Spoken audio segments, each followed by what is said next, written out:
age-old values that we were raised to cherish, act on, and pass on, those values are at risk. How often did you hear these as a child? Tell the truth. Be kind. Work hard. Help those who need it. Respect your elders. Women carry these values close to the surface. We feel their absence when things start to unravel, as they have in our country over this past very dark year and a half. We don't need to review the dismal standards of the current leadership of our country, except to say that taking children from their parents at the border will go down as one of the darkest chapters in our history. And these little ones that I saw sleeping on cement floors in a jail are not a threat to our national security. In the face of such inhumanity, women must be the adults in the room. This year, in these dire circumstances, it means not only that women must run in unprecedented numbers, and they are, but that women must vote in unprecedented numbers, and that's where each one of you come in. The country needs you. The country needs you to do all you can to identify, persuade, motivate, and deliver women voters to the polls this November. We've learned the hard way that elections have consequences. A Democratic Congress will go a long way to stopping the abuses of power of this administration.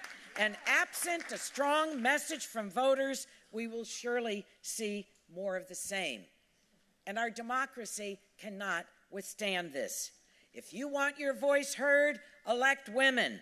If you want courageous opposition to the status quo, elect women. If you want to change the direction of our country, elect women.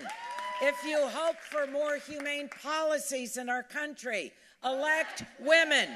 The path to electing more women runs right through each one of you and this organization.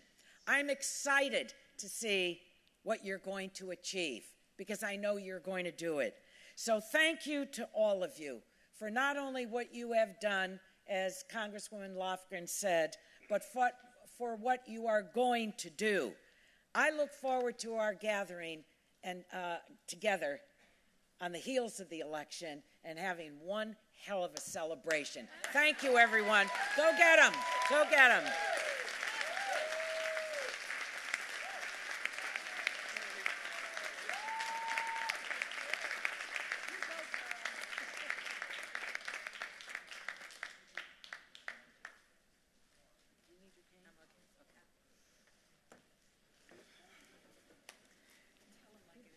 Hi, everybody. I'm Alice Cohen, and I've been a member of NOW since 1973, and proud of it. I'm sort of going to represent a transition, because we first started with wonderful leaders in Congress.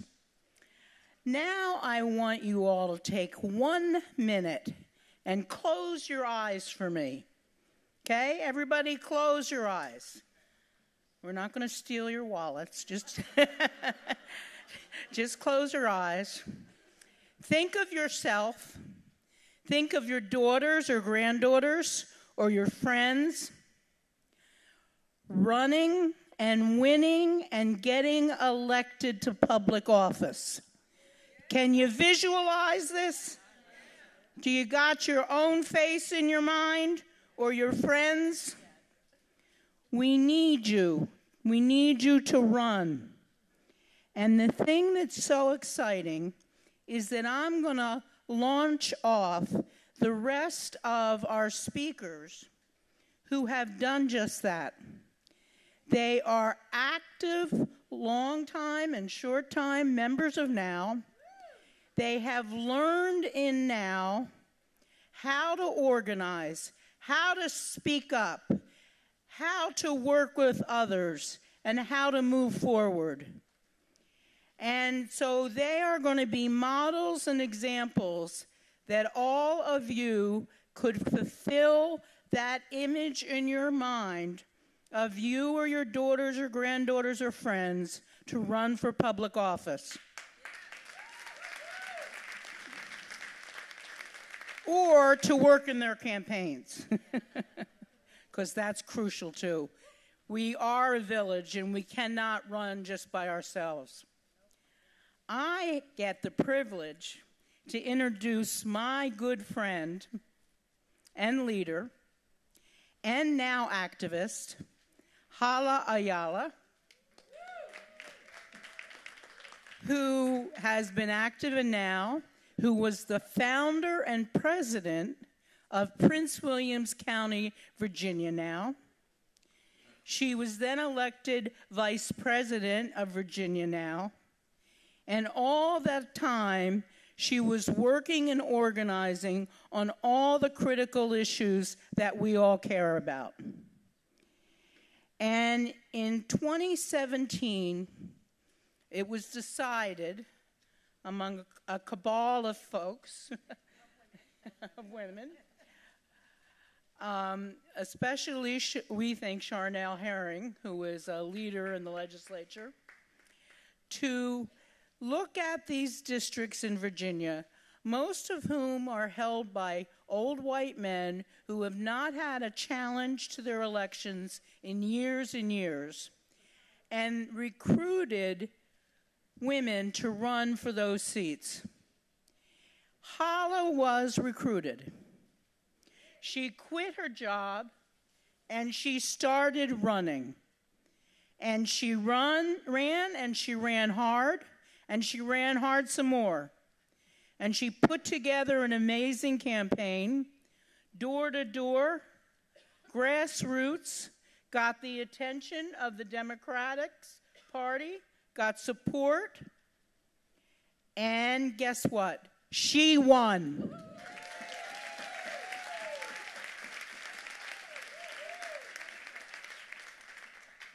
And along with the 10 other women who ran and won in Virginia, she joined a new sisterhood. And this sisterhood, it is amazing to see them together because you all have become instant best friends.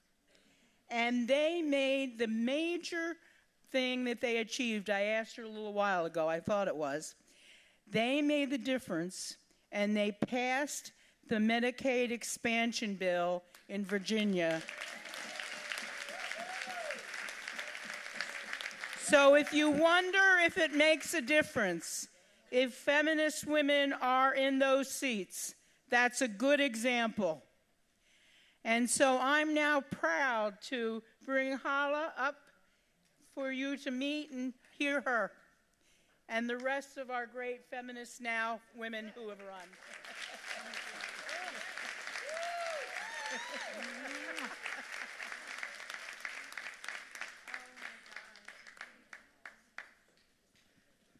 So you got an activist at the mic. I'm going to wake y'all up. That's right, sisters and brothers. I'm going to wake you up. I am Delegate Hala Ayala, who was elected with 15 new freshmen in Prince William County, Virginia, part of the Fabulous Five. I am a grassroots organizer for not only National Now, but it worked many campaigns. And one of the things to wake you up, I'm going to ask you to repeat. When I say, are you fired up? I want to hear you say, ready to go. Don't laugh. I want your voices. So are you fired up? Ready to go. Oh, come on, brothers and sisters. Y'all got voices when we're out there on the battlefield. I want to hear your battlefield voices. Fired up? Ready to go. Fired up? Ready to go. All right, all right. Amen. So as of one of two first Latinas elected to the State House, we started the Blue Wave in Virginia. That's right. And that's technically an analogy for we were pissed, we grabbed our clipboards and we grabbed our sneakers and we ran for office. That's right. We hit door to door knocking. I used those skills that now gave me, some of those grassroots campaigning, organizing, retail politics. I went old school on their behinds. And so the GOP was no more for me. I had to get them out of the way. We knocked doors, we made phone calls, women across the nation, men across the nation, organizers, organizations, people who didn't even know the name or couldn't say the name Hala Ayala, donated, made calls, knocked doors for my campaign on their own time and on their own dime. People from the good state of California came and brought signs and ran up and down 395, our big corridor, 95, with big trucks that had our name. Hala Ayala, Danica Rome, Elizabeth Guzman. Yes, absolutely. So this is the power that democracy has when we organize and take our voices to the streets. So I am for all of these activities that help promote and empower our community and foster women and men to the table to make and create good policies. So today I stand on your shoulders and I thank you. You should give yourselves a hand. The good friends of now, like Tony Van Pelt, Terry O'Neill, Gilda Yazzie, Bonnie Grabenhofer, the fabulous Ellie Schmiel, and of course, my good sister from another Mr., Alice Cohan. These ladies empowered me even when I was at my most fearful. When leaving my 20-year cybersecurity job with the Department of Homeland Security was the most scariest thing as a single mother with 2 kids.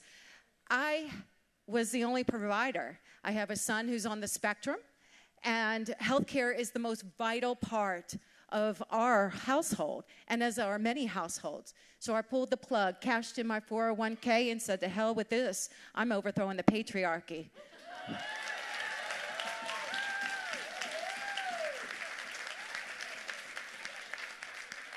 But it was sisters like you and brothers like you that called me every day, texted me every day to help me get through my journey. Because not having financial money to pay your bills, not knowing when you're going to get your next health care, not knowing if you're going to be discriminated against because of the color of your skin or who you love or where you come from or what you believe in, was going to come into my backyard. And sacrificing for my community was the best thing I could ever do. I'd build roots. That's one of the things I personally promote in my community by being an activist. Now help me formulate relationships that I never knew I had formulated. People say, I see you. You raise a lot of hell, don't you? I was like, yeah. Are you going to vote for me? Don't want to talk about it unless you're going to go to the ballot box. No, I'm just joking. But the seriousness of what was at stake, we had no idea what was going to be unleashed. We saw something like the Muslim ban in the first 30 days. We are going to redact the ACA, or we saw things like, the attack on women's rights to choose. I was like, oh, okay, it's time to do something. No longer can we sit on the sidelines. We got to get into the game. That's right. No longer is women running for office a cliche. I felt really empowered. One of my race particular was really hard because I was running against a 4-term incumbent who was a good guy. So I had to really peel apart. And I actually went up to him and I said, I'm going to take apart your voting record. And I'm going to run GOTV every weekend. And I'm going to knock more doors than you. And I'm going to make more phone calls than you. He was like, oh, Hala. Campaigning doesn't start until the fall. I was like, that's what's going to happen to you. So I told him what I was going to do, and I did just that. And they ran sexist, racist, hate mailers against me throughout my campaign. And I just took it like a duck and just let it roll off the back of my shoulders. But it was very stressful because this is what's happening in our country now in a national tone. And it's going to take warriors like you to do the very actions that I'm talking about, and all these representatives and people that have fought, whom I stand on their shoulders as well, to have a seat at the table versus being on the menu, is to make those calls, is to donate, is to get out the vote, is to organize, not agonize, but organize, and making sure that all the voices are heard, because when you fail to vote, you fail to make change. And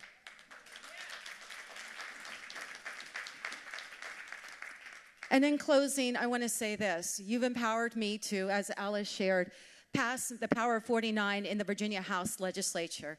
All elections matter. All, from your local to your state to your federal elections. Virginia has elections every year, so we get to exercise our vote every year. So if you forget to practice the year before, you get to practice the next year. And the challenge is getting people to raise about awareness, which I think a lot of us in our community have a heightened awareness about what's going on in the world and what we need to do. Because if we can't change their hearts and their minds, we need to change their seats.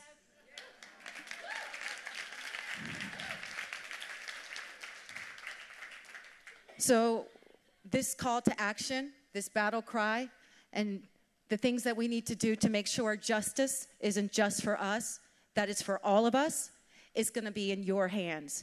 So thank you so much, and I appreciate all the love and support you've given me. I put my cards out there because I want you to stay with a sister. I want you to walk my journey with me and watch as we give them hell in the Virginia State Legislature. And you never know, you might see future Latinas like me up at the White House. So are you fired up? Fired up? All right. Now, before I go, I'm going to introduce to you one of my other sisters in this battle.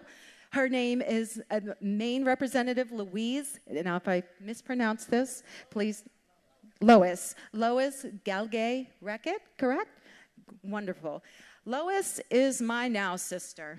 She was Executive VP of NOW from 84 to 88.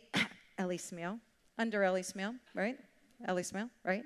Served for 12 years, and she was elected to the House in Maine, where she has been a feminist for human rights, LGBT, and domestic violence rights, and an activist her entire life.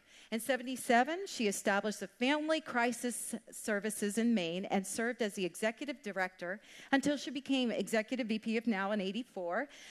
After returning to family services, she fought fiercely for legal reforms to protect domestic violence survivors and become widely sought after to speak on women and LGBT rights.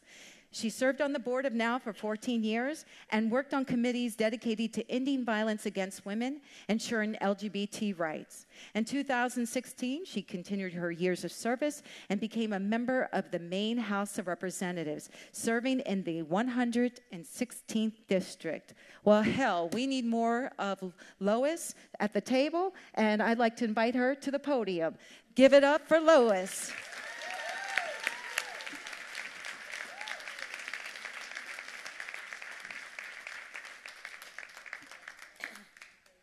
To have my worst nightmare was to follow Ellie Smale, and I think I have a new nightmare actually that I'm living right now. A lot of things came to mind that I wanted to tell you that have in the course of this fabulous conference have come to my mind. I was an early activist in NOW. I joined in 1971. It's the only way I ever beat Alice in all these years. I was her regional director back then, and I couldn't keep her under control. So anyway, I have had the pleasure of knowing back in the day Ivy Bettini. I knew Flo Kennedy. It was really, and I always in my life wanted to be in a position where somebody said to me, "Are you a lesbian?" So I could use her great line, "Are you the alternative?"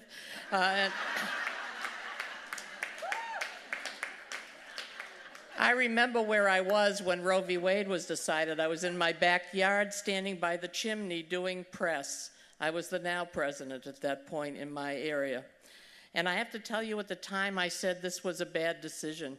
It was based on the wrong stuff. It was not based on the rights of women. It was based on the rights of doctors. We're going to have trouble because it was decided that way. And I think we have had trouble because it was decided that way. I hate to be right. Well, not really, but I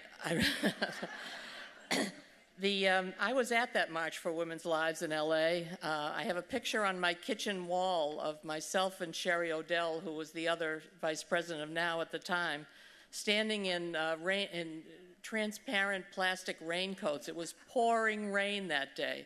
A young child in the march got struck by lightning, which fortunately she was fine, but holy heavens, it was quite the day. And even though it was smaller than the March on Washington that year, it was one heck of a time. And I'm happy to be back on the West Coast. I haven't been here in a long spell at this point. I've spent a lot of my life organizing around women's rights and around LGBT rights. I was one of the founders of the Human Rights Campaign Fund, and that was a really important initiative. I also, one of the exciting things that's happened in Maine of late is we just had our first preferential, well, it was a ranked choice voting in our primary election. 7 candidates for governor in the primary. And the winner, after the ranked choice voting was done, is a woman named Janet Mills, who I hope will be Maine's first woman governor. We had a lot of good candidates in that race. People said to me, why are you supporting Janet? I said, listen, we go way back. We founded the Maine Women's Lobby on her living room floor. 4 of us sitting around after the women's conference in Houston. We said, we could do this. We could have a presence for women in the legislature. And we founded that organization together with a couple of other people 40 years ago. We're about to have a celebration of our 40th year. So there's a lot of stuff that Janet has done, and I'm hopeful that she is going to be, I'm confident, let me put it that way, that she's going to be our next governor, because thank God we have had the worst governor in the history of the universe for the last 8 years. You can argue to me, and now that Pence is gone from Indiana, I'm taking the mantle of worst governor. I'm a sort of a thinker sometimes, or at least I read a lot. And I've been reading lately a couple of books that I want to talk to you about because they are now feeding the way I'm looking at the world. I read Madeleine Albright's book on fascism. If you haven't, you should. Every chapter about a new fascist regime. And guess what the last chapter is about? Trump. I prefer the he who shall remain nameless moniker, but it was that. And then I went on last week to read John Meacham's new book called The Soul of America, and it is extraordinary. Very readable, depressing in spots, hopeful in spots, and the things that I put together as a result of reading that, I had already bemoaned, of course, the McCarthy hearings back in the day, because I am that old. But I also have been, of course, bemoaning Trump with everyone else. But what I had not put together so carefully as he did is the correlation between those two facts. Trump is behaving in many ways like Joe McCarthy did. And I think I only hope he'll come to a quicker end than McCarthy himself did. I also made connections that I had not yet made in my mind about Roy Cohn, who had been so connected with McCarthy. But what I discovered recently was that he had been, you remember Michael Cohen is supposed to be the fixer for Trump for the harassment stuff. But Roy Cohn was his fixer in New York City for his bad real estate deals. I mean, can you put together all the bad people in one place? Maybe we could just put them on the Titanic and sink it. I don't know. I'm an anti-gun activist and have been for at least 17 years, and I'm now thinking about weapons, I have to say. Just kidding, right. I want to tell you what I've been doing in the state legislature, and I can only tell you a little bit because it's, I've only been there a year and a half, but also it has been interesting because I was a well-known person in Maine for all the terrible reasons. I ran the services for domestic violence victims in my county for 37 years. Every time somebody got killed, it was my mug that was on the TV. So I was pretty well known. But what that did is allow me to bring to the state legislature a credibility on domestic violence issues that nobody else in the legislature had. So they listened to me, even the Republicans listened to me on domestic violence issues. And I have had some major success in that area. Of course, then our I can't think of an adjective that's appropriate that I could say in public. Governor vetoes everything that exists.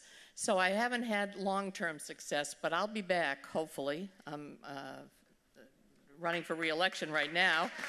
And hopefully this year with a woman governor, and hopefully we are now have a Democratic House by 4 votes. It's a little dicey, but we have a dynamite woman Speaker of the House, a dynamite woman Majority Leader in the House. So we have managed to keep some terrible things from happening. Unfortunately, we've not been able to have good things happening, but we've been managed to hold back the flood. Our Senate is held by 1 vote Republican. We're going to change that this year, and we're going to change it with women. I'm one of 7 LGBT reps and senators in Maine. I didn't realize there were that many of us till I tried to count one day, and it's probably there's more that I just don't know about, but it's because that's how we in the LGBT community have survived for some time. But we have 5 gay men and 2 lesbians in the House and Senate, and it's been a very interesting experience because when I went up there, I went out. I said, I'm not going to do this anymore. I'm not going to hide anything anywhere. I'm just going to be a normal human being. So I started talking about my wife, which was difficult for me because I come from the era when we didn't think about marriage in quite the way that we do now sometimes. And so I had to get over my own dislike of the word. And I started to talk about my wife all the time. And they got over it, you know. It's just they asked me about my grandkids. They know it's maybe not my daughter who's had kids. It's my wife's daughter.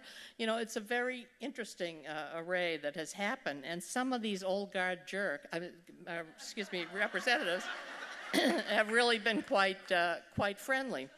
And I think that there's we have also in the House many avowed feminists, both men and women. And I think that has been a huge impact on the House.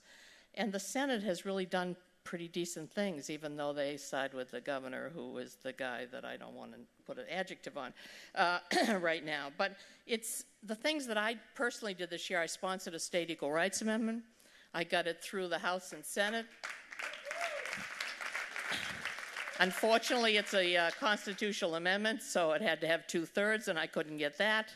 But what I have said to the revisor's office is the minute the election day is over, I want it back in, and I want the federal wording because whatever you put in last year, nobody could understand, including me, and I knew what it was. So, so we're going to try to do it again, and we're going to win this time. I'm going to put my domestic violence bills back in, the primary of which is to make the 3rd violation of a protective order a felony, which I might add, passed unanimously in the House and Senate and was signed by the governor, but ended the session on the appropriations table for lack of $11,000. Which was to provide free attorneys to perps who got arrested. So I'm going to fix that next year because I've learned how to do that now. It takes you a while. I also worked very hard on our abortion bills. We have managed to keep the awful abortion bills out, again, in a defensive mode. And I have been one of the primary fighters about immigration issues, which have been people have been trying to bring up in our state repeatedly. We have stopped those, sometimes by the slimmest of margin, but we have kept that from happening. And I hope next time, I've asked, I'm going to be meeting with many of the women's in the immigrant communities to talk to them about what we could do proactively good for those communities, as opposed to just holding off the dogs. So, so that's the plan. I'm excited to serve, in spite of the fact that our rules in the House, particularly for how you dress, start with if you're a woman, comma, and you don't wear a dress, comma. So I'm working on the rules, but they're sort of a minor thing compared to what we can get done. I don't care what I have to do other than wear a skirt to make that happen.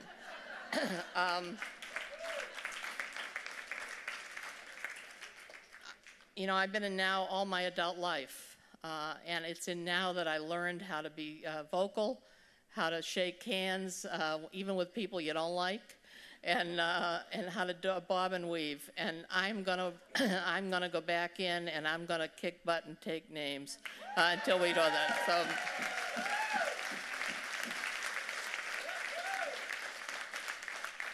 So I now want to introduce to you the next speaker, who's oh, thank you very much.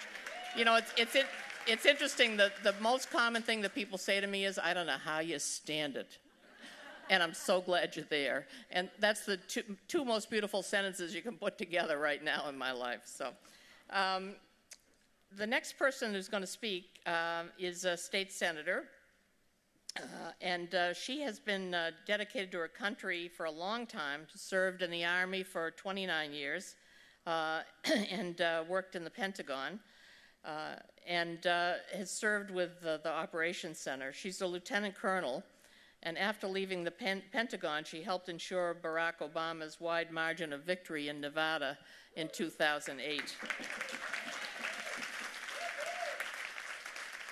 And then, fortunately, subsequently ran for the office herself for Nevada's 1st Senate District in 2012.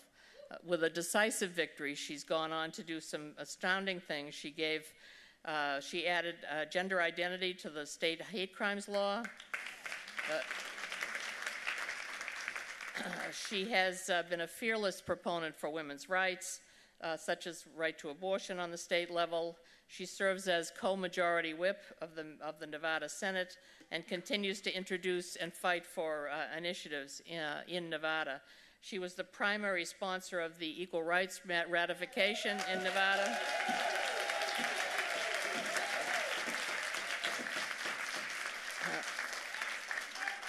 And also of pay equity bills. She sponsored sex trafficking bills that would facilitate prosecution and expand the definition of sex trafficking. I am so happy to have met today and to be able to introduce State Senator Pat Spearman.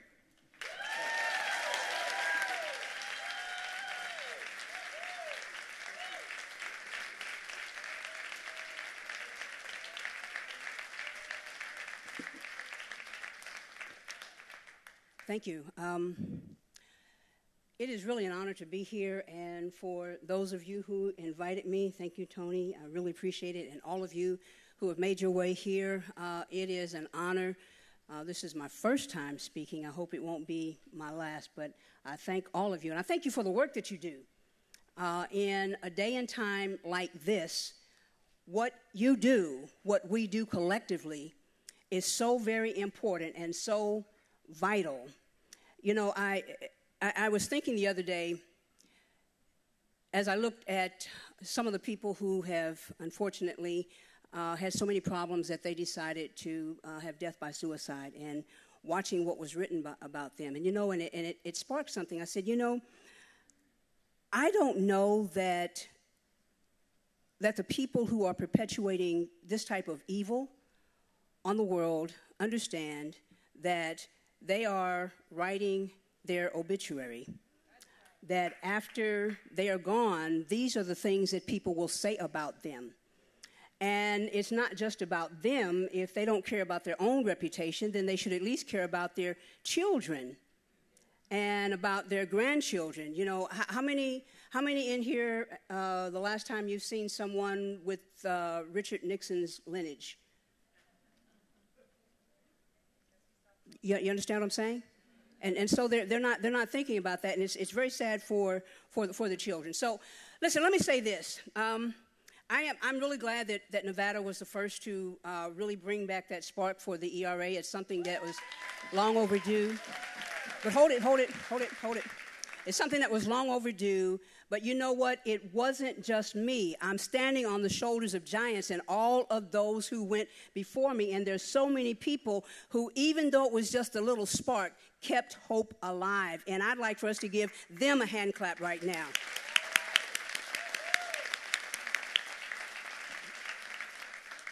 So my fight for equality is really rooted in who I am. That's all I know how to do.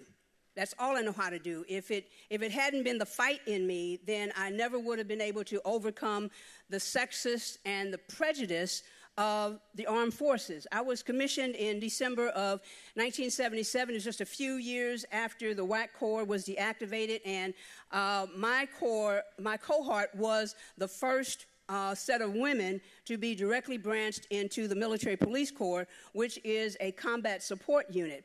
They didn't want women there, and they certainly didn't want a black woman there.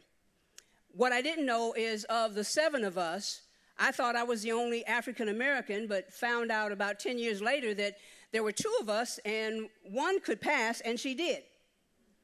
The very first day of Military Police Officer Basic, our one of the instructors walked around the room that was a little bit larger than this one, walked all the way around the room, and talked about the course that we were getting ready to go through. And he said, and you're going to have to do this, and you're going to have to do that, and you're going to have to do that.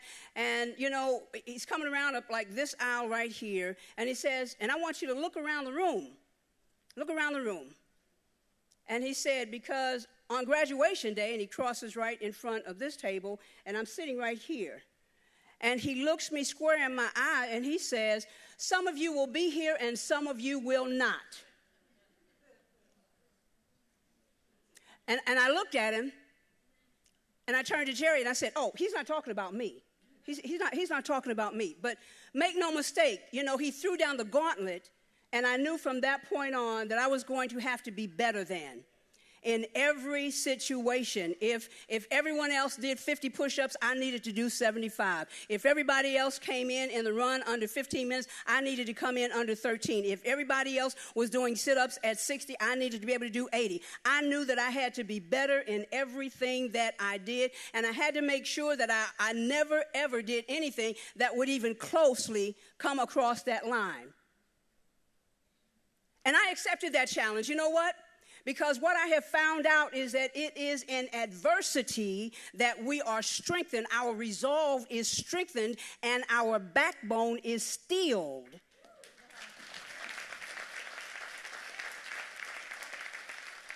So I had to fight that. The other thing that I did that not many people knew was in my whole 29 years, I was in the closet.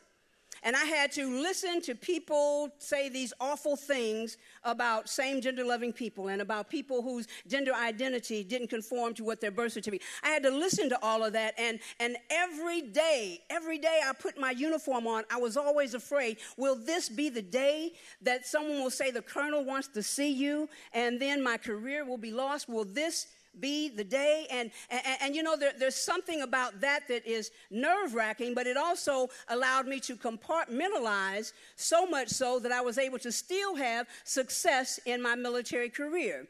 But it also taught me this: we've got to keep fighting even when we don't know the people who are suffering because of the injustice that is existing. We've got to keep on fighting.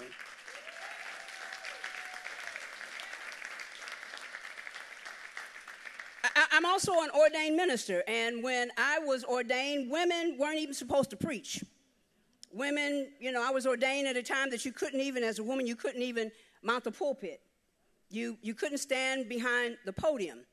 And I never will forget that someone invited me to come to their church and speak for Women's Day, and they went all through this, everything, and they called me up, and when they announced my name, and I was coming around the steps, and the pastor said, oh, no, we don't allow women in the pulpit. You have to preach from right there. I said, cool. And I turned around and looked at him, and I mouthed these words: watch this.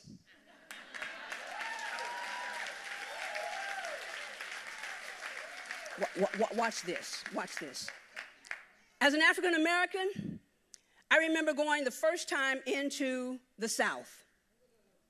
We took a bus trip. My mother and some of my siblings took a bus trip from Pittsburgh down to Nashville, Tennessee. And this was in the early 60s. And I never will forget, my mom had this bag. It was a grocery bag, paper bag, and she had it.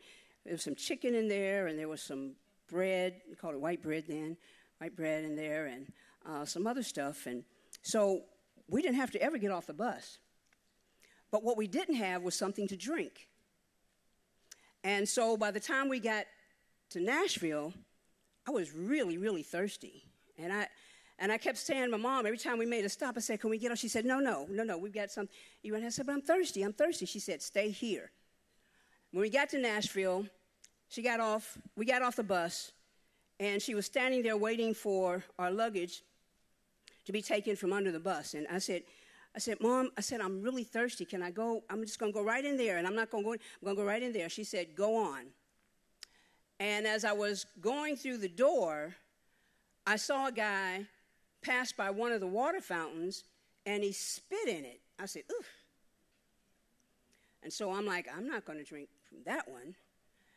And I went over to the other water fountain, and I was just getting ready to put my hand on and to turn it and drink from it. And my mother grabbed me in the back of my shirt and yanked me back. And she yelled at me, do you want to get killed?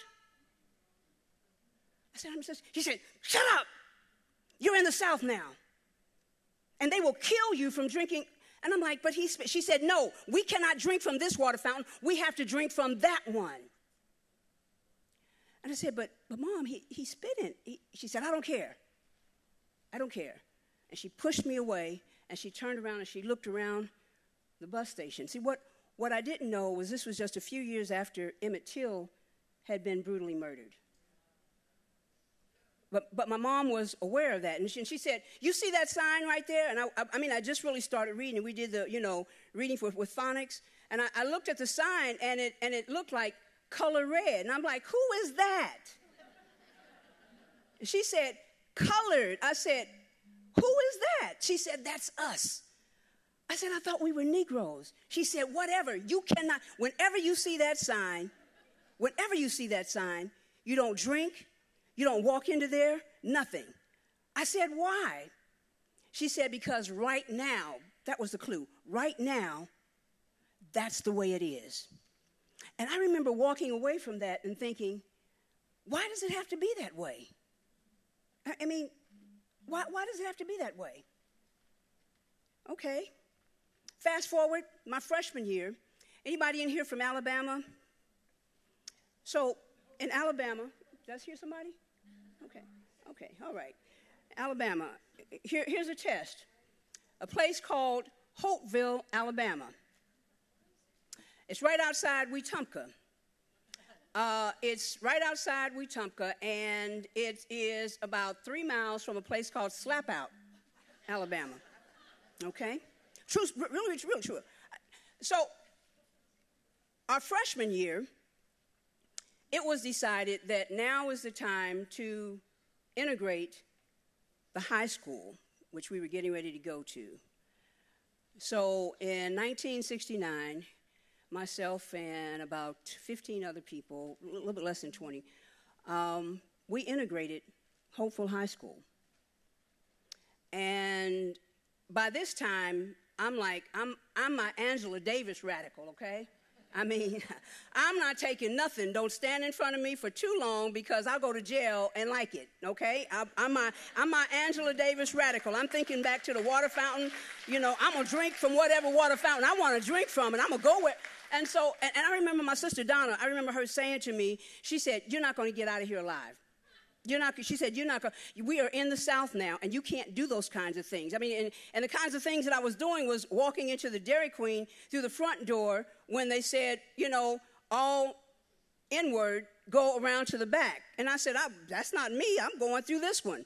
And I remember walking in, and everything just silent. I remember hearing my sister and some of my friends just screaming and saying, please come out, please come out. And I walked up to the counter, and the guy said, we don't serve. I said, well, I wasn't for that anyway, but I said, it's not too clean in here, so I don't want to eat in here anyway. Turned around and walked out. But I was getting my point across. You see what I'm saying? And I've been a fighter all of my life. This is all I know how to do. And I fight not just for me, but I fight because when my mother said, this is the way it is now, There was something on the inside of me that said it doesn't have to be that way always, but you got to have somebody willing to change it.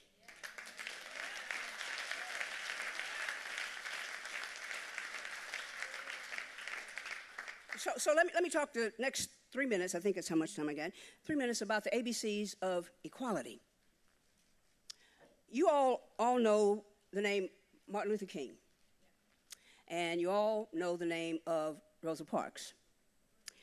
So the first A is to acknowledge that there is a patriarchal system in place that has been so calcified, we need everybody on the front lines.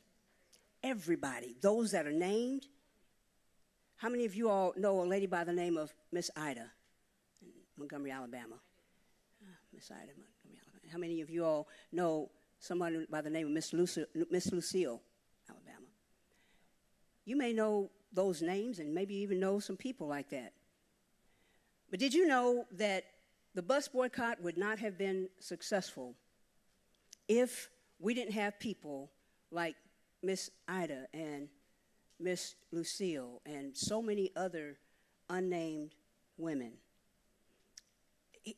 The system that was in place was designed to perpetuate itself and to punish anyone who dared to challenge it.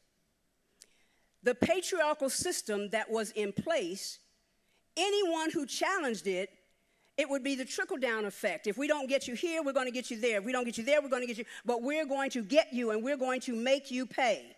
Does that sound familiar? Because this is a system that was designed for white men, not white women, white men, and white men, many of them decided this is the best that the world can do, and we're not going to let you take any of our power away. You see, it's not the fact that we are asking for equality or we are demanding equality. It's not that fact. It's not the fact that they think we're going to take their power. It's the fact that they believe that they are going to lose their power and then we'll be worthless and useless. And what we're saying to them is, you can put all that aside because we're here. Now deal with it. The power that you thought you had over us, you no longer have.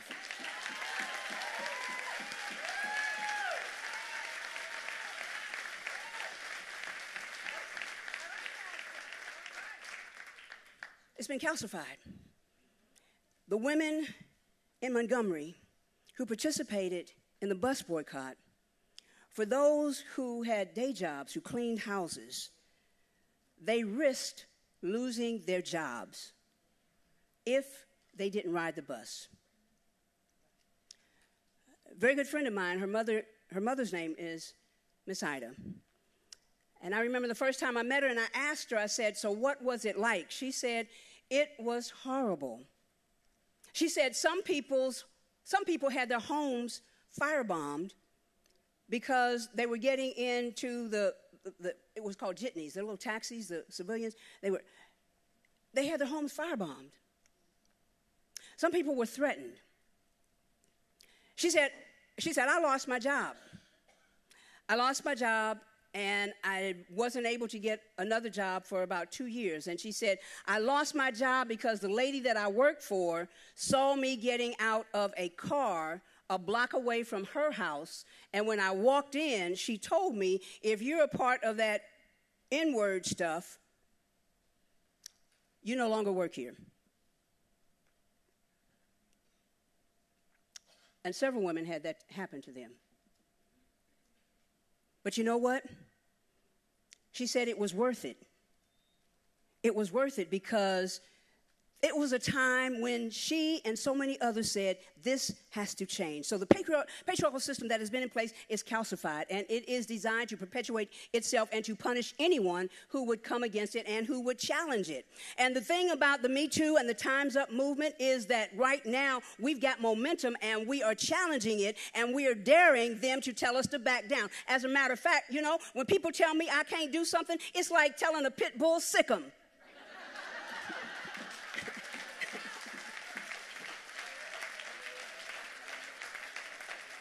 So the B of equality.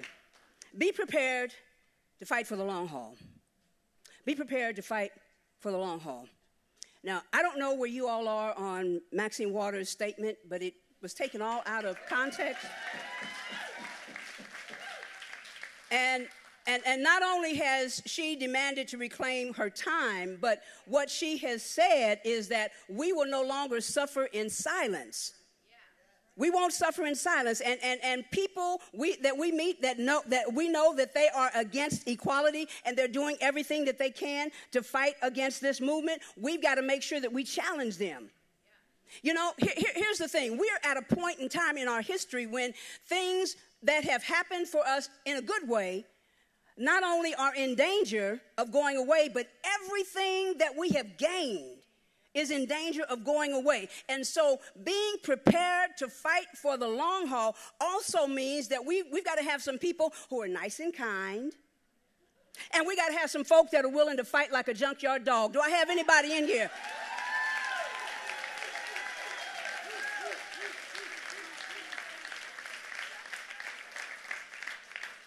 They're not going away silently. It's not going to happen. And this November, we've got to keep that in front of us. If we do not fight like junkyard dogs, we will lose everything that we have fought for, and we will diminish. As a matter of fact, what we will do is we will erase what everyone else who died fought for.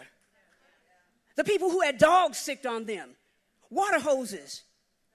We cannot let them down. And so be prepared to fight the long race. Be prepared. When you get tired, somebody else get in there. When they get tired, somebody else get in there. And when they get tired, somebody else. And what we need them to do is we got to say, oh my God, they keep coming. They keep coming. They keep coming. They keep coming. And we say, yeah. And there's more where those came from.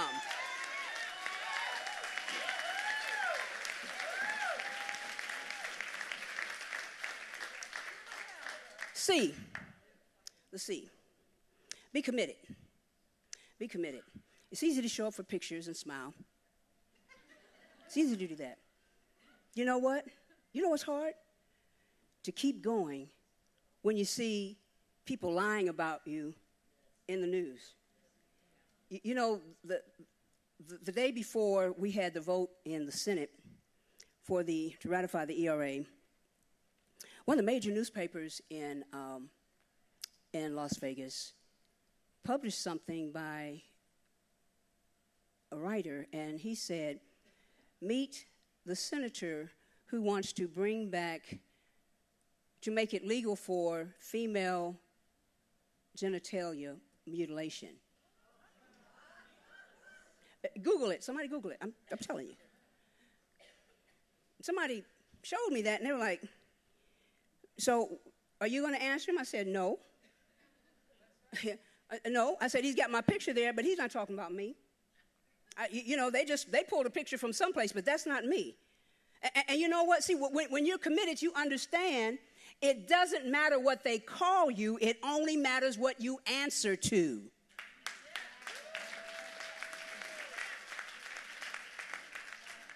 Commitment means that we are united.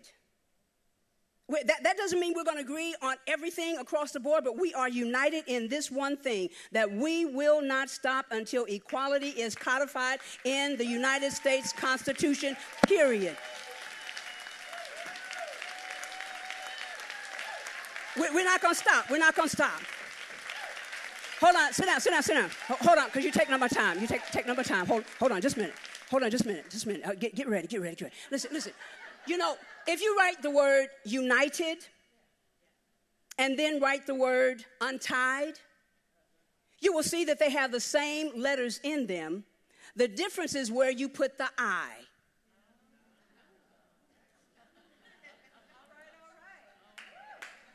Where you put the I. Where you put the I. The I can either say we are united, or the I can say we're untied. We've got to keep our eye on the larger vision, the larger goal. And we've got to say it doesn't matter who gets the credit. Let's get the job done. Because as women, that's what we've always done. This is a righteous cause that we are fighting for. And so we've got to make sure once we acknowledge that the patriarchal system was designed to perpetuate itself. Number two, we are willing to be in this for the long haul and fight like junkyard dogs. And number three, make sure that we are committed. We need to be committed because what is at stake is everything. Everything. And you know what? They're going to put things in our way. And they're going to try to make us stop. They're going to make us try to make us back down. But you know what? There was a song, an old school song when I was growing up, you know, that said, ain't no mountain high enough, ain't no valley low enough. And so maybe we need to adopt that into our vernacular. So there's no mountain too high for me to back down and stop fighting for children to be reunited with their families. There's no mountain that's high enough for me to back down and not fight for reproduction rights. There's no mountain high enough for me to back down and not stop talking about immigration. There's no mountain high enough for me to stop talking about equality across the races. There's no mountain high enough for me to stop talking about DACA. There's no mountain high enough for me to stop talking about democracy. There's no mountain high enough for me to stop talking about our transgender persons in the military. There's no mountain high enough to make us back down, and we will not stop until we reach the promised land of equality. Period. End of subject. Go back home and tell somebody, ain't no mountain high enough.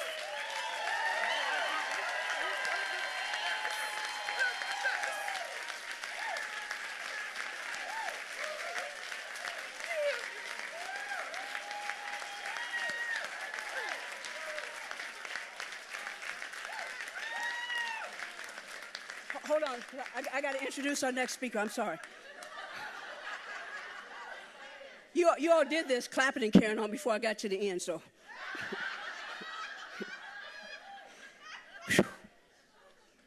I don't know whether you can tell or not, but I'm ready for a fight. I'm ready for a fight. And I tell folk, you know, you better bring your dinner, because if you try to tangle with me, I'm going to eat your lunch. Anyway, our next speaker is Dr. Nina Ahmad, a first-generation Bangladeshi American. Nina received her PhD from the University of Pennsylvania and quickly found success in the fields of molecular biology and entrepreneurship. As the president of Philadelphia chapter of NOW, Nina boldly led the charge against the district attorney's office when they refused to fire prosecutors who had been accused of sexual misconduct. Most recently, go on, clap. Clap, clap, clap. Most recently, she was the deputy mayor for public engagement for the city of Philadelphia, where she worked tirelessly for women's issues and oversaw the Commission for Women, the Office of Black Male Engagement, and the Youth Commission. Please put your hands together and help me welcome to the podium Dr. Nina Ahmad.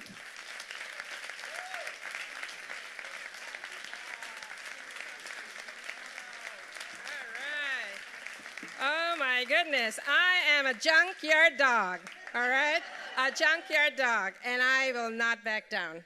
So thank you so much. This was inspirational thus far. We have this amazing group of women up here, but the more amazing women out there, and some allies as well. So thank you for having me. It's an honor to be here.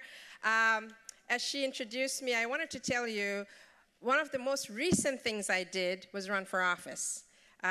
Galvanized by the orange one, I quit my job as deputy mayor for public engagement for the city of Philadelphia. It was a great job. I had a nice platform, but it was limiting. And after 2016, I said I have to do more.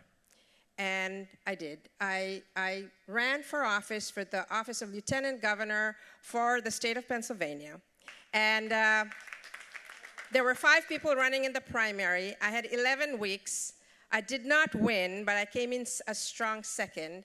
I got 184,429 votes, and I know that number. It's in my brain. That's the most recent number from the state, and that was very significant. Why? Here I am, a brown woman, an immigrant, a scientist, and this is everything that Donald Trump hates. And that's why I ran. And I ran, and what I said when I spoke, one of the things I opened with was, I'm running to build a wall.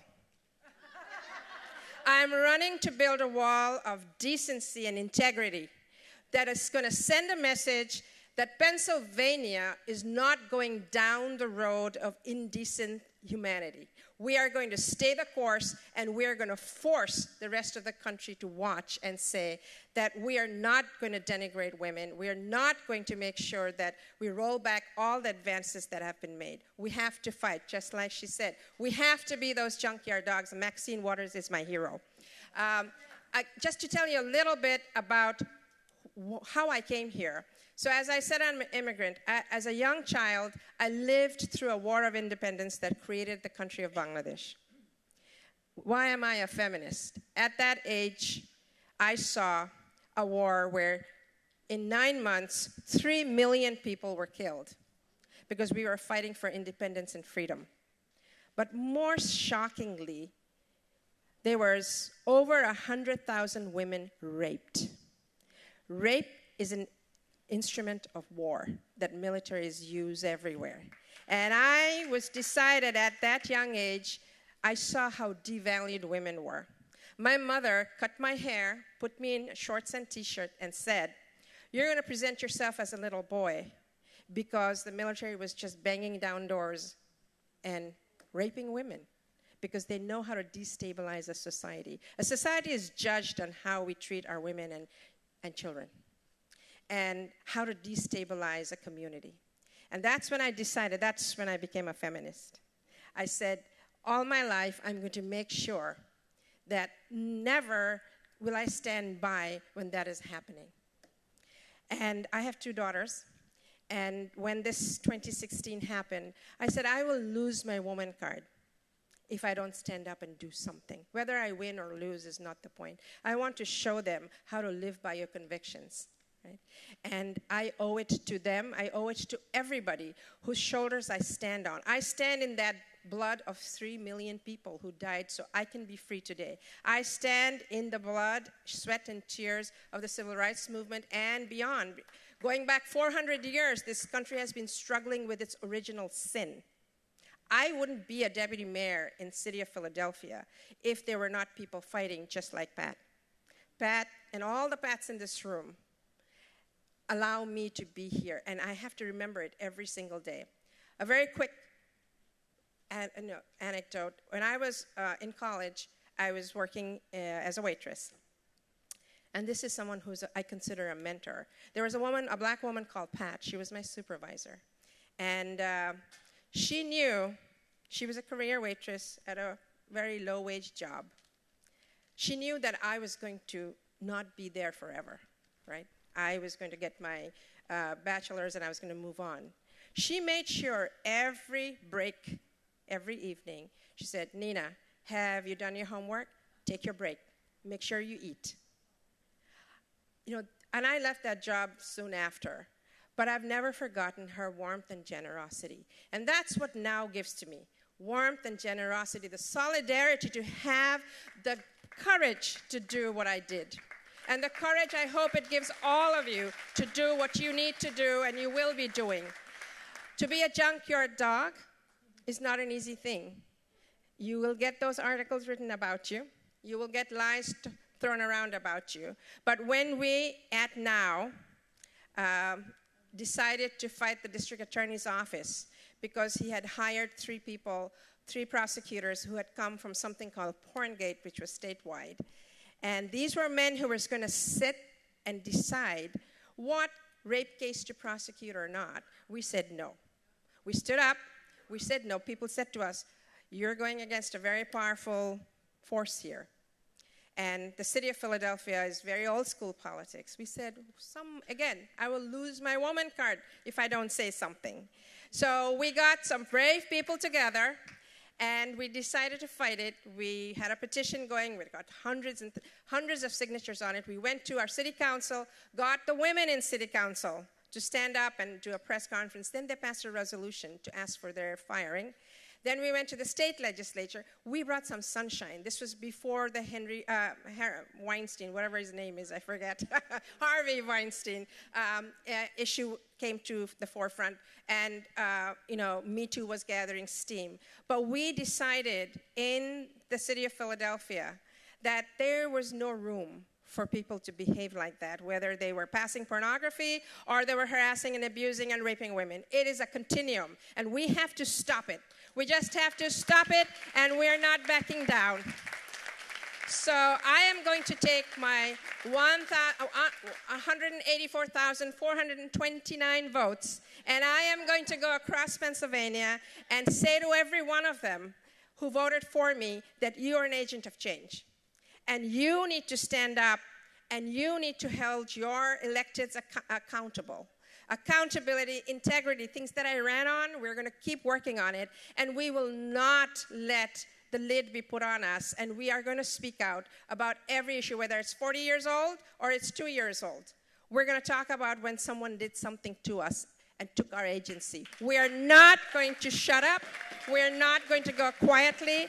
We're going to go fighting. We're going to hold people accountable. If we can hold Bill Cosby accountable after so many years, if Roy Moore can lose his election after so many years, we can make everybody be held accountable. Everybody, regardless of how powerful they are. And that is what I'm going to do, along with making sure there's economic empowerment, because without economic empowerment, we can't fight these battles. So we must open those doors, break those barriers, make women stand up, get their due, and tell people you may not treat us this way, and we will hold you accountable when you do. So thank you very much. It is such a pleasure to be here. I look forward to working with all of you across this country, because I want to pay it forward, and I owe it to all of you for giving me a space and keeping me warm and safe. Thank you so much.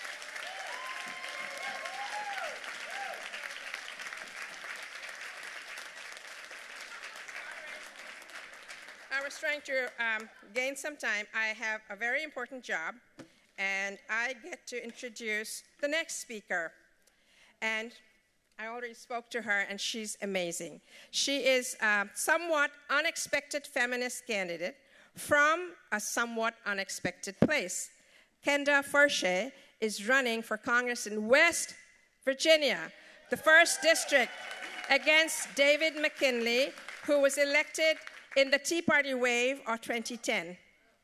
And she's a law professor, a mom of 2 public school kids, a progressive who decided to run to give voters a clear alternative to the same wealthy, retired, and male, be honest, political candidates everyone in West Virginia is used to seeing. Her primary win, she won it, was a surprise to many, and she did it grassroots. And for some interesting reasons, she'll tell you how she made that happen. Now is proud to have her, to have been the first national organization to endorse her, which we did before the primary because she represents the change we want to see in DC. Now has been at the forefront of all endorsement. They endorse me, they endorse all kinds of unlikely people, because if we don't encourage people, they're not gonna run. We don't always have to make a calculation, is this the right race to get behind? No, this is always the right race to get behind when we have a progressive woman fighting for the things that now stands for. So without further ado, we have Ms. Furche.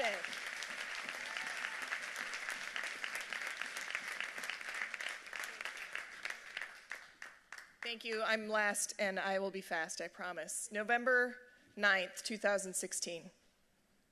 I got up early.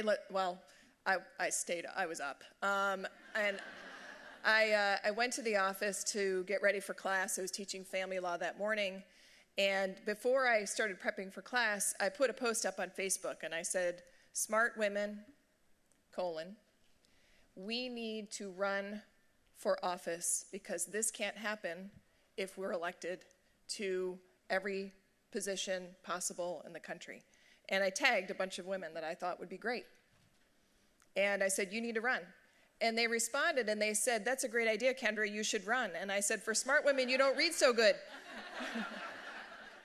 I said, you should run. But they kept it up, and they kept encouraging me to run. And actually friends in my hometown, all women, kept saying, you should run for office. And at the same time, a former student, a graduate of the law school, came to me and he said, you should run against David McKinley. You should run for Congress. And I still wasn't convinced. So I thought about it a lot, and I talked to my husband a lot. And I said to him over and over again, I don't know that this is a good choice for our family. I don't know that it's a good thing for my kids. It will take me away from home. It will take me away from work. We aren't independently wealthy. I can't quit my job. I have to add on another thing at the time was the Associate Dean for Academic Affairs on top of being a full-time tenured professor. And my kids were 12 and 9. And he heard this over and over again and listened very patiently. He's a long-suffering man. And he said, finally, at one point, probably the 37th go-round, he said, time out. Do you mean to tell me that you think it's a bad thing for our children to see their mother run for Congress?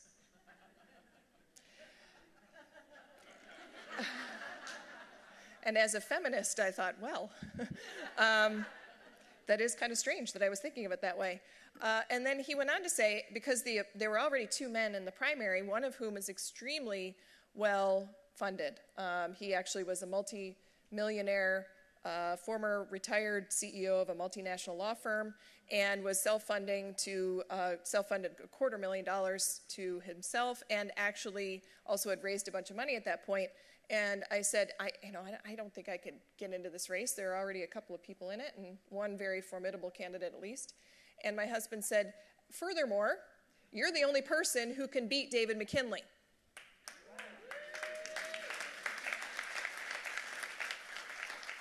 He said, those two are too much like him. These voters need you to run. They need you to give them an alternative to the same type of candidate that they're used to seeing. So I decided to run. So after a lot of grassroots work, a lot of miles on my car, a lot of time away from home, I'd work all day. I'd go on the campaign trail at night. When I wasn't doing that, I was cold calling people around the country for money. That is super fun. I said, a very amazing thing happened. Linda Berg called, and I had spoken with her a few weeks before, and she gave us the amazing news that now PAC had endorsed me. In the primary, an unknown candidate with very small funds in my bank account, and now took a chance on me, and that was huge. That was huge. That said to the voters in my district, you can take a chance on her too. So, let me just tell you, I'm going to wrap up. Let me just tell you this one thing. All of the newspaper articles about me before the primary said the same thing. They said she's a good candidate, she's got good ideas, and there's no way she can win. She's going to get creamed. There's no way she can beat this guy. He's got so much money. Well, they were right on one thing. He had a lot more money. He had $650,000. I had 65. He outraised me 10 to 1. They were wrong about another thing. I won.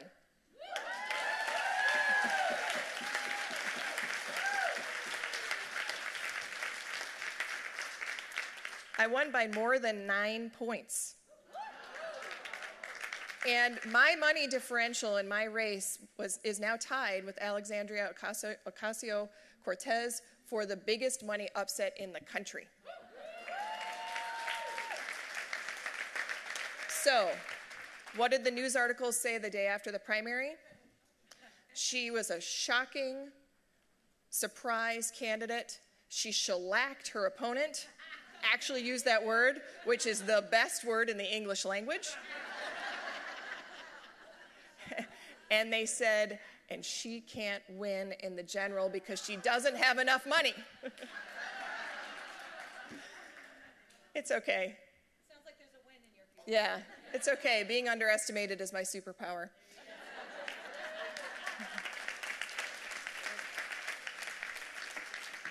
So we're going to win this race, and it's because of our grassroots effort. It's almost entirely women. They work their tails off. They go out and they knock doors for me. They write postcards for me. They work full time too, but they put their time in. And this is the future. if not me, who? And if not now, when? We are going to do this. We're going to win, and we're going to take back Congress, and we're going to change the tone and tenor, and we're going to tell them what it means to be American.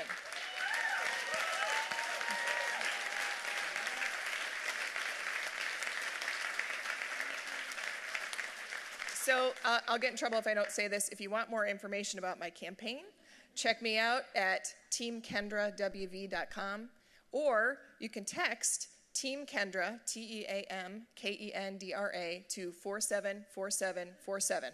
And we'll get you right in. It's very magical electronic technology. Thank you for having me. I really appreciate you listening to me. And let's keep it up. We're going to do it. Thank you.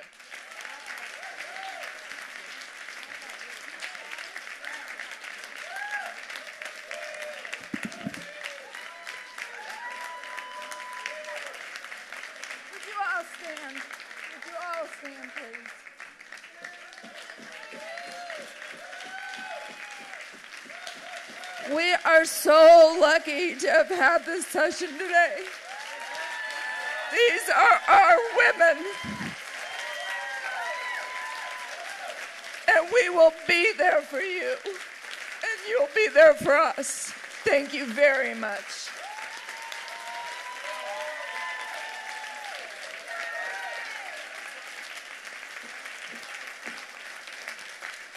Thank you. I'd like to call our PAC members up now. We're just going to do a quick switch. And thank you all for being here with us. And then if our PAC members can join us up here for the rest of our session, I'd appreciate it. And I just want to make a quick announcement that there's a workshop later that's been retitled From Analyzing Rape Kits to Rape in a Feminist Society, just so you should know that. This has just been unbelievable for me, and I'm sure for all of you.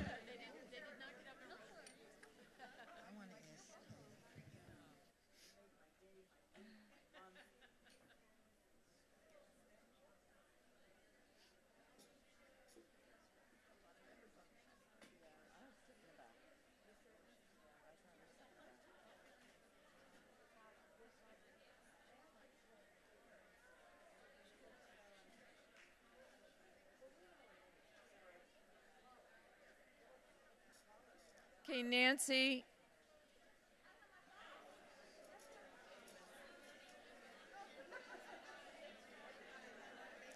Jacqueline.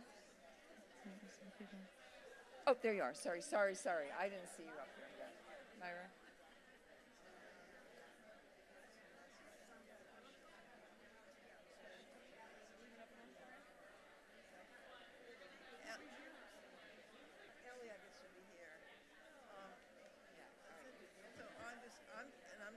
We're going to shorten this up if I can talk to her.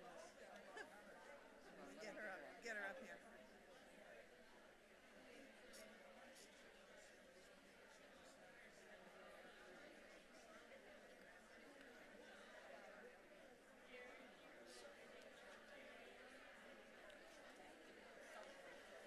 Hello, everybody.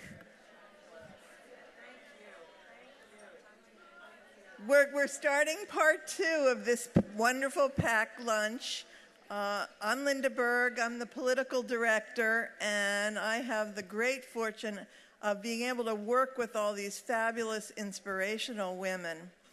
And we wanted to do something different today than we've done in the past at conferences.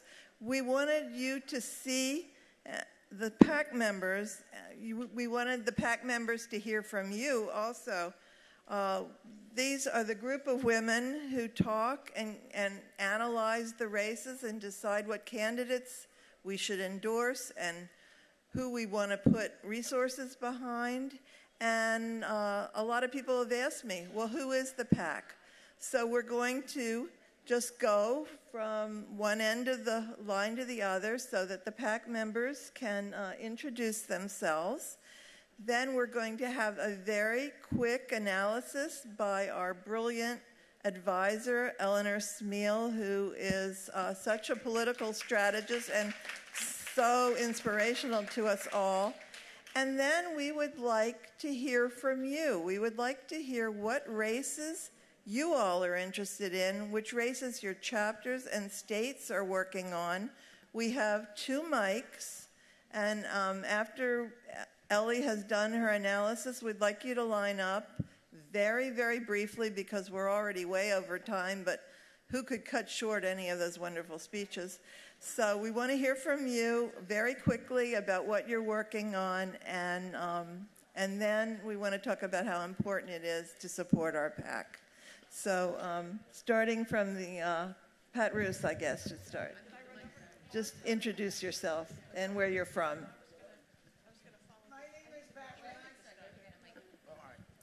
My name is Pat Roos. I'm from Northern Virginia.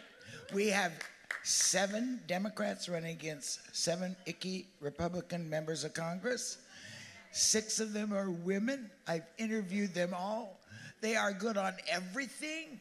They're out as pro-LGBT, pro-reproduction rights on demand, and we're going to send, as Ellie says, at least maybe 4 of them.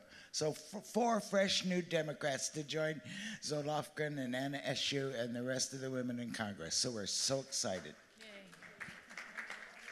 Hi, I'm Jacqueline Cozen. I'm from the great state of Connecticut.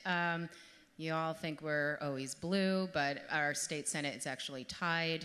We're getting a little more purple, so we're working it hard to make sure it stays blue. I just want to ask if there are any women running for office that are here, if you could just stand up. Anybody running for, yay.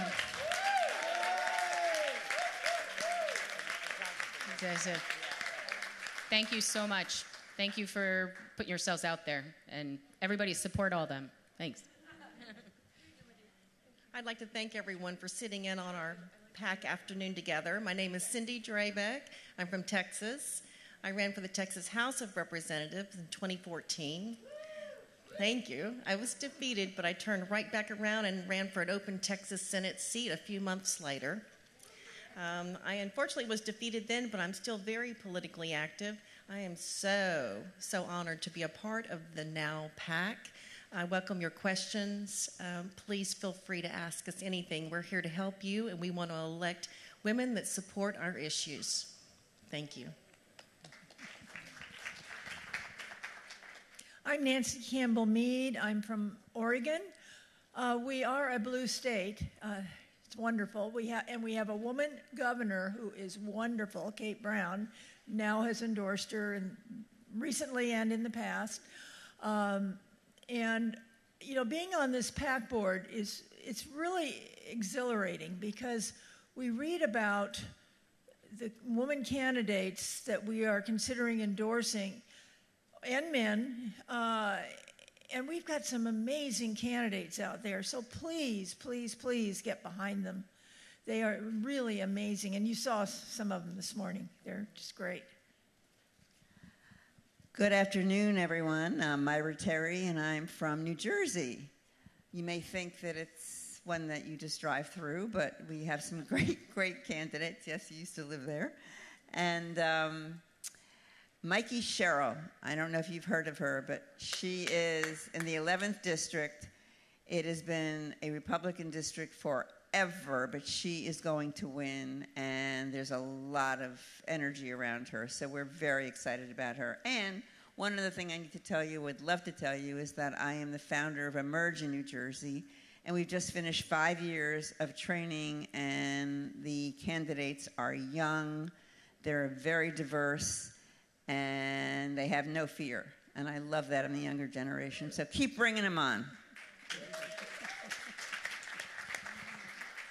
Hi, I'm still Alice Cohan. I'm a advisor to the Now PAC, and I'm political director of the Feminist Majority. Prior to that, I was political director of Now, and that's why Linda and I continue to work together over the years. And I'm hail from Virginia and originally from New Jersey. So I really appreciate being part of the PAC and actually sitting at the table now. Thanks, Alice. My name is Jan Erickson. I'm Government Relations Director at Now. In another life, I worked on and managed and consulted with about 36 electoral campaigns. I had a campaign consulting firm with 12 candidates. We had a 98% success rate, which was great. We won 2 statewide elections in my longer career, going back to 1968, believe it or not. And I really want to see things change in Congress, working in government relations, and seeing all these things that we worked for over the last 4, 5, 6 decades going down the drain is just very depressing to me, and we have got to turn things around. Thanks. Hi, my name is Gabe Brune. I'm from Illinois. I'm a long-time NOW member, and it was always my dream to be on the PAC. So now that I've met that dream. The other thing is we have a strong PAC in Illinois. I think a real important part about this is we'll see a lot of data, but what we also listen, and maybe even more to, is the information we get from the states. So thank you for being here. Hi, I'm Ellie Smeal. The PAC for NOW was started in 1977, and it was a tough vote, but we won. Those of us who were advocating it. And NOW's PACs, and it's not just the national NOW PAC. A lot of our states and chapters have PACs, have done something that no one else can do, in that we know the ground and have discovered many feminist candidates. And I got such a kick out of that panel that Anna Eshoo, who we supported very, very early on, and Hala were there on the same panel, both supported by NOW. And at the time, initially, they were not thought to have a chance. So the tradition lives on. So first of all, don't worry if you think your workshop is going to start soon. We're on NOW time, and this is really important. So we're going to hear a quick analysis from Ellie about what we can do about the elections, and then we want to hear from you for at least 15 minutes or so, and then we'll wrap up. But we will just move everything backwards, so don't be concerned you have to be somewhere else. Thank you, Linda. I'm going to try to go through as quickly as I can. I'm going to emphasize the federal elections, but there's a lot of state elections that are very, very important, and some of you all are the experts on that, and we can bring you out during the conversation. But I wanted to give you the big picture, which I think most of you know, but they wanted somebody to summarize it, so I said I was willing to do it, and I'm going to try to do it real fast. I'm going to start with the governorships, and then I'm going to go right to the federal. There are 13 women running for governor. I think that's an all-time record, and that will be in the primary. Of those 13, 12 are on the Democratic side and very pro-women's rights, and only 1 is an anti. Not bad ratio. And I think a lot of them are going to win. I'm very, very excited about Janet Mills. I think that we still have a great chance with Gwen Graham in Florida, although she's in a very tough race. New Mexico, I think we can win. I could go on.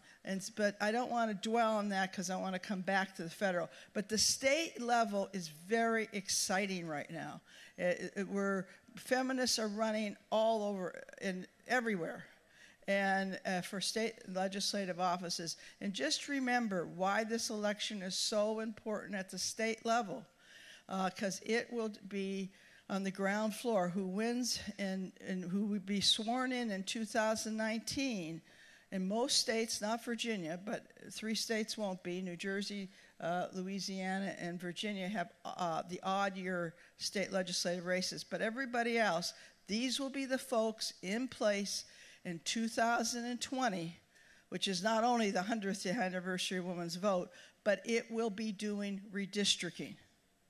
It will be on the ground floor, and you know how the opposition has been using redistricting to gerrymander the districts. So these elections at the state legislative level are extremely important, and I hope NOW endorses all the way up and down that ticket the state legislative races, the governor's races, the attorney general. By the way, many women are running for attorney general. Some are real stars. Secretary of State, treasurer. I hope we have pink slips for the opposition, but pink for the pink wave that you're going to see. So anyway, at the state level. Now let's go to Congress. On the Senate side, everybody has said that the Democrats cannot win the Senate. And by the way, you know, I come from the school that we weren't born Democrat, Republican, or yesterday. But even though, when I say we and Democrat, right now, we've got to deal with reality. Our goal has to be to flip the Senate and the House. That's the goal.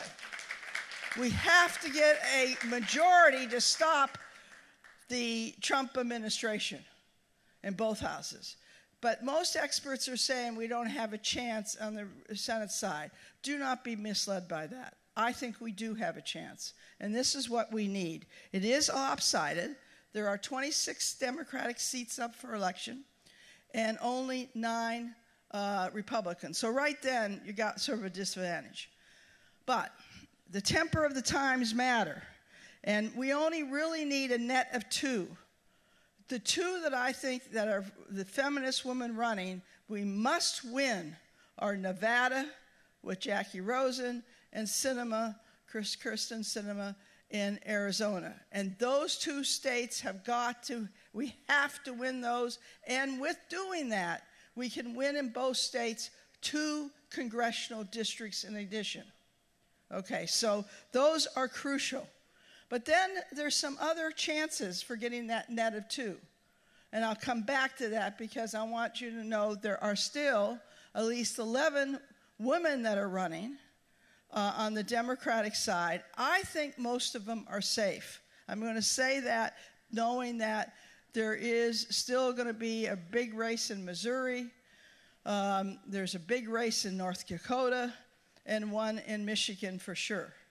But in all cases, and I want to make sure I say this I know a lot of people are reluctant to endorse Heidi Heitkamp in North Dakota. You must consider the opposition, plus the fact she is pro-choice, pro-reproductive rights, and pro-equal rights for women. She's not as good on gun control, but she will not be a determinative vote against us. She will be a person that not only votes for the majority leader to switch and get McConnell out of there, she also will be key for other votes in what will be a very close Senate. Okay, but in addition to that, in this flip, we have 2 other chances to getting to a majority besides Jackie and Sinema. Those 2 chances are Bredesen in Tennessee. He was the governor. He is a Democrat. And Wanda Sobieski, which many of you know, and she happens to be on the Feminist Majority PAC, but she's a longtime now member and now leader, believes he has a really good chance, and so do the polls show that. He's a former governor. He is running against a woman, a right-wing woman, and I think the temper of the times, he can maybe pull this out. He is ahead in the polls. And then there's another exciting race I was talking to Poppy Northcott almost all last night, it seemed, and Poppy, who's the state, now Texas president. We think that Beto O'Rourke in Texas has a chance of beating Ted Cruz, and that could be a big one.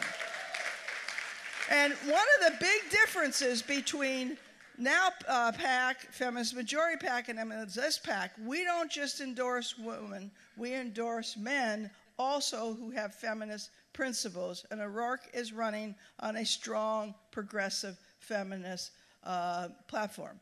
So that's 4 chances to get those 2 votes. We have to worry about Nelson in Florida. And I know the Florida people understand that. If he holds that seat, and so far, he's running against a man who spent $125 million to get the governor's seat, Rick Scott. Terrible, terrible guy.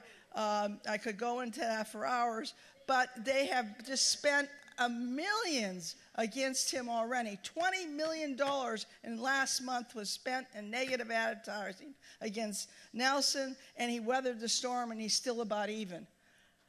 That's unbelievable. Anyway, the other person that they're spending big money against, and we've got to be there for her, is Tammy Baldwin. And Tammy, I'm not up to the minute, but she's told me personally that last month they spent, I think it was $12 million against her in negative ads. The negative ads, they're pouring against her, and she's holding firm in the polls. So we ought to be there and on the ground. So I think we got a chance. Most of the Democrats with millions spent against them. Sherrod Brown's another one that millions are being spent. They still are holding firm in the polls, but we just got to not get discouraged, and we can't take the position of the talking heads. No, the sophisticated talking heads say we can't flip the Senate. Every time I look at McConnell, I think we can flip the Senate. I can't be the only one that gets upset with him. Okay, now let's go to the House. Everybody says, oh, that's a shoo-in for the Democrats. Well, forget that one. It's going to be tough. We need 23 seats if you count Connor Lamb as being in there, but now Connor Lamb is in another district, which is a toss-up. So it's really 24 seats. In other words, we need 23 seats from the time now, but they moved Connor Lamb's district because they redistricted in Pennsylvania. And so one way you count it or another, if we count him as in, it's 23. If you count him in a toss-up race, it's 24 that we must win. Okay, now to put the numbers really straight, there are, right now the experts say there are 17 toss-up races. Toss-up meaning nobody can predict it. I frankly don't agree with some of their toss-ups. But anyway, just to use what most people are thinking about, there's 17 toss-ups, 6 lean Democrats. These are Republican seats that we can flip. Even though there's a Republican in them, we believe they will flip. One would be Mikey Sherrill in New Jersey. Another would be Christine Houlihan in Pennsylvania. And I could go down the list. There's not that many of them, but there's 6 of these Republican seats that now most people think will go Democratic. And then there are 4 likely Democrats. In other words, 6 that lean that way, 4 that they're going. And that gives you 27 seats. We only need 23 or 24, depending on how you count them. But toss-up seats are hard. And the other side is prepared to outspend us everywhere. So we got to have the ground. Now, in addition to that, and I'm looking very carefully at these, are seats that they say lean Republican, but we say the Democrats can pick them up. And that gets you to 40, which is a better number to work with. And that gives you 40. Now, of the 40, 30 are feminist women.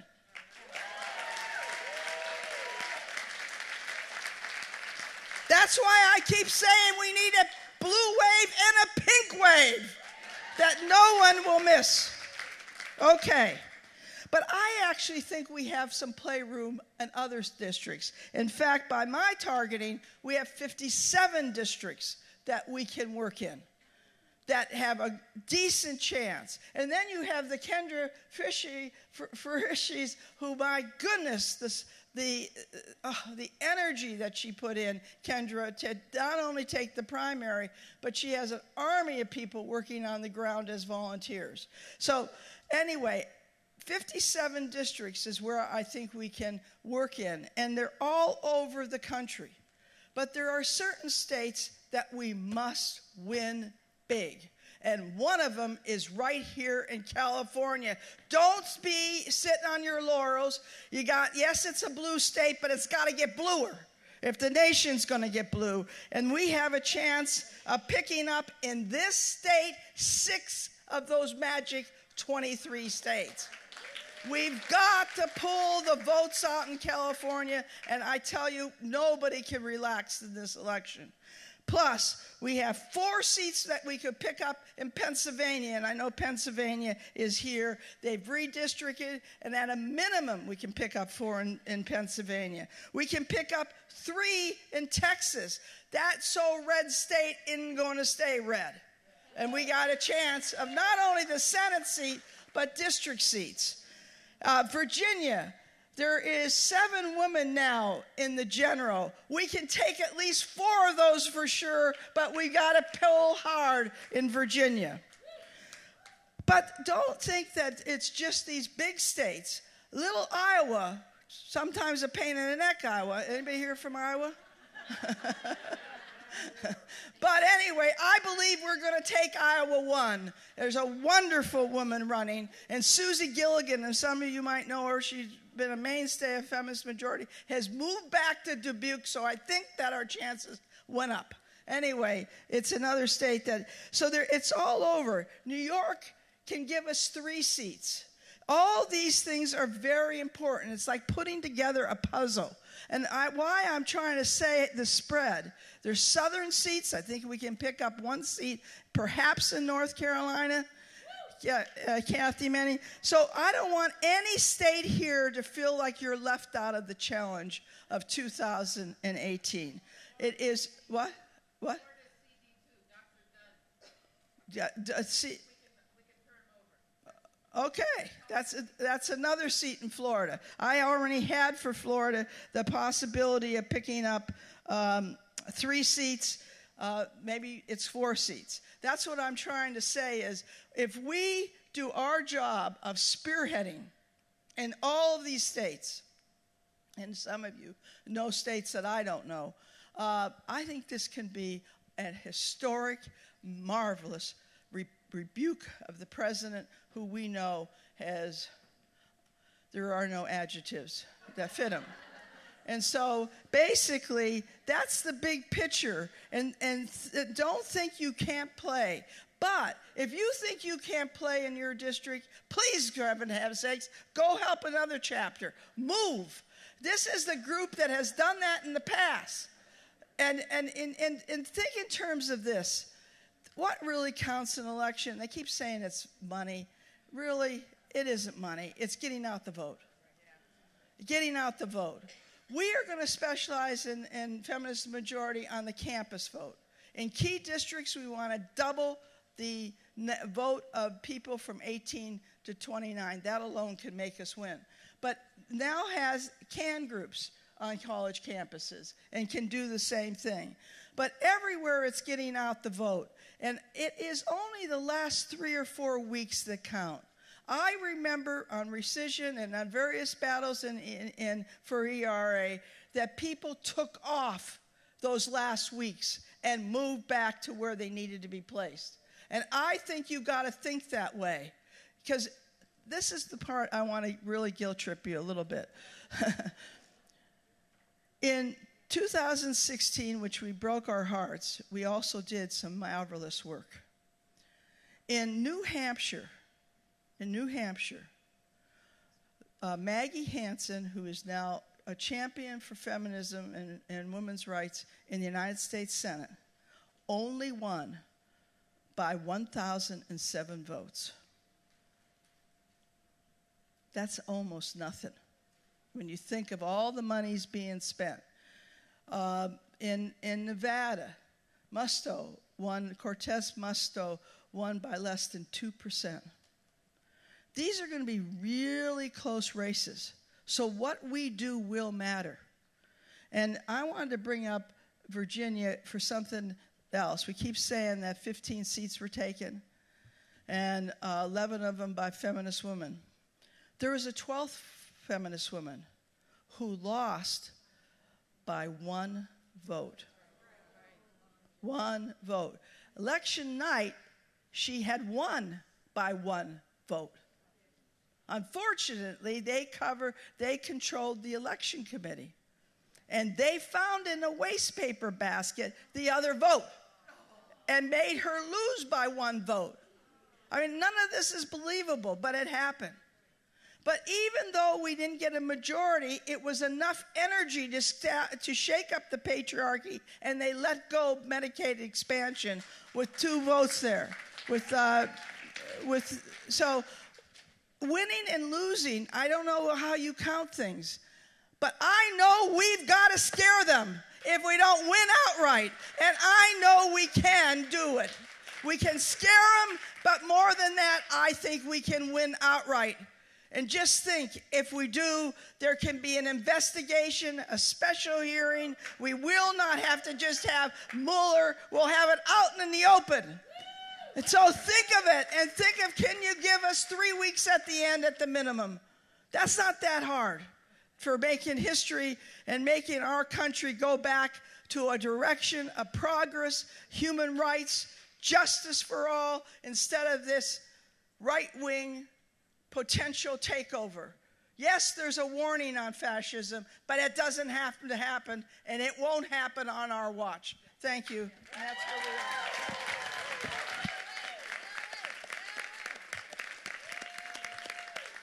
The indomitable Eleanor Smale. Okay, now it's time for you all. So the way we're going to do this for about 15 minutes. So 1 minute each. I have a timer right here. She's going to hold up the sign that says 1 minute, and then I'm going to cut you off. I'm just going to go back, and only if you're still speaking. Anyway, I'm going to go back and forth between each one of these microphones. So please, when you step up, say your name and the chapter you're from. Terry Lindekey, Washington State, where I have 2 female senators. I think you know them, Patty Murray and Maria Cantwell.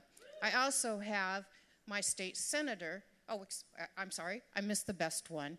My congressional representative is Pramila Jayapal. I think you know her too. And then I have a state senator who is a female, and she leads the Senate in the legislature. My state representative runs the House. And then I have another female who is also a House member. But we have 2 female candidates that are running to flip the districts of District 5 and District 8 that now has endorsed. In fact, we were the first national organization to endorse Lisa Brown, who is running in the 5th district. It's a seat that used to be held by Tom Foley, who was Speaker of the House for a long time, but it's been Tea Party red. And we need your help. You know, anything you can do, anybody want to come out and volunteer or do phone calls, we need you to get that seat taken. 1 minute. We also have Shannon Hayter, Dr. Shannon Hayter, and we need help there to flip the 8th. It's a gerrymandered district that goes over the Cascade Mountains. That's not legal. Okay, 1 minute. Thank you so much. So don't tell us who's good, just tell us who we have to work for. Go. Hi, I'm Michelle Dauber, and I am actually here to thank NOW and Feminist Majority. I was the chair of the committee to recall Judge Persky here in Santa Clara County, California. We succeeded in recalling Judge Persky, who was the judge who sentenced Brock Turner, the Stanford swimmer, to only 3 months in jail. And I want to say that NOW was the very first organization to reach out to us. We didn't even approach them for an endorsement. I got a call from the president of NOW who said, I just thought you should know we did endorse you. And they also did an email for us. They hit their list for us. They raised money for us. The Feminist Majority came in strong and raised hundreds of thousands of dollars for us. We raised over $1.4 million. We energized and engaged 1,000 active volunteers, some of whom are here today. If you could all stand up and thank the organization. This was an enormously successful grassroots intersectional feminist campaign. And what was really great about it was that we harnessed... 1 minute. Okay, we harnessed the energy of the Me Too movement into actionable electoral victory, and we're going to continue to do that. And we thank you NOW, and we thank you, Feminist Majority. Okay, thank you so much. Next. I'm from California, but And your name? Rivka Palatnik. I want to put in a word, though, for a candidate in upstate New York, Dana Balter. She's my college roommate's niece, but she's wonderful and is considered a flippable district. Thank you very much. Next. Hi, my name is Alyssa Becker-Herbie. Bree Sharkey-Smith. And we're from Minneapolis, Minnesota. We have a lot going on. We're normally blue, but we have big races this year. Governor is up And we have a ticket of two wonderful women, Erin Mayquaid and Erin Murphy, that are headed into a primary, and we need support for them, as well as both of our female senators, Tina Smith and Amy Klobuchar. Tina Smith chaired Planned Parenthood for Minnesota, North Dakota, South Dakota. She's being challenged from the right and the left, so that's a fun one. We also have Angie Craig in CD2. She ran in 2016, lost by 1%. One of the closest races in the country. She says it's different this time because this time she's pissed, so we love her. Ilhan Omar is also an East African woman running in the 5th District in Minneapolis. Incredible woman, also in a primary. Thank you. Thank you very much. And we're going to be in Minneapolis next year. That's where our conference is going to be. Okay, women. Hi, I'm Joanne Tosti-Vasey from Pennsylvania, and I'm asking for your support for Aaron Kondo McCracken for the 171st House District in Pennsylvania, which is what I ran for 10 years ago and gave my opponent the hardest race he had. She's going to do it even better than me. She's pro-choice, she's a feminist mom, she's a small business owner, community advocate, singer-songwriter. She's been endorsed by Vote Pro-Choice, Keystone Progress, Moms Demand Action, Gun Sense, and Bold Progressive Change Campaign Committee. Her campaign chair is Justine Andronisi, who knows her, and I am one of her members of her fundraising campaign, and I have her fundraising stuff here, and I'll hand it to anybody who's willing to support her. Thank you very much, Joanne. Next. Ethel Guttenberg, Cincinnati Now. First of all, I just want to emphasize something that Ellie said, because I think it's really important. You know, every vote counts, and there are too many people who, because that candidate, like they felt Hillary wasn't perfect enough, didn't vote or voted for a third party. And really, it's important. I want to emphasize a now member who was in our state legislature. She's been termed out now. Her first vote, 5 votes she won by. So, you know, every single vote counts. Don't let anybody, because a candidate isn't perfect enough, not vote or vote for somebody else. Really, really important. I want to just talk about, I'm in the 2nd District, Congressional District in Ohio. We have a fabulous woman running, Jill Schiller. She worked in the Obama administration. She's young woman. She's fabulous, great on our issues. Thank you, and Ethel. I want to support her. So much. Thank you. Okay, next. I'm Kim Beebe. I'm from Michigan, president of Oakland-Macomb County now. We've got a few things going on. We've got one of those female governors who's running, Gretchen Whitmer. Hopefully she makes it through the primary. She will need our help in the state. Those of you know Mary Pollack, she trained her. We have, as you know, Debbie Stabenow. She has some tough competition with deep pockets.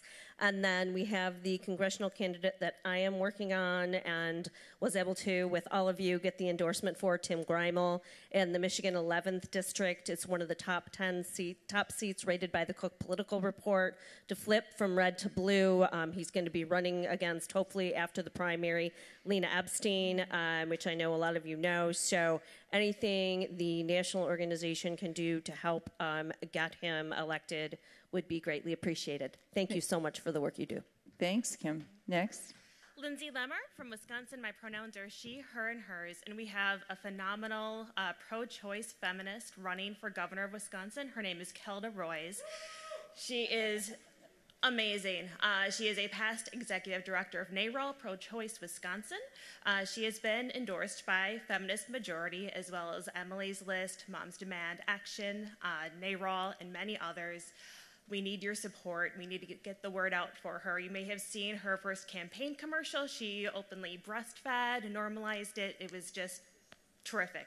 We also have a wonderful woman running for Paul Ryan's seat, who you have endorsed, Kathy Myers, and she has been a longtime feminist and is just a great mentor to us. Thank you. Thank you so much. Next. Hi, I'm Laura Fasone. I'm Vice President of Florida Now. I'm also on our Florida Now PAC.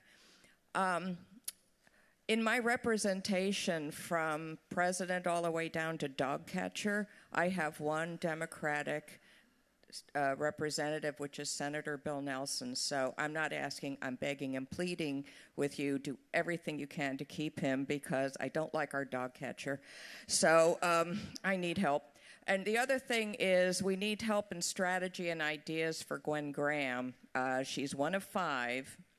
And I just don't know what else we could do. So if maybe later you can help us with that, we would really appreciate it. She's running for governor. She's running for governor, and she's got 4 white men and 1 black man running against her. So, Thank you. yeah. Thanks. Okay, next.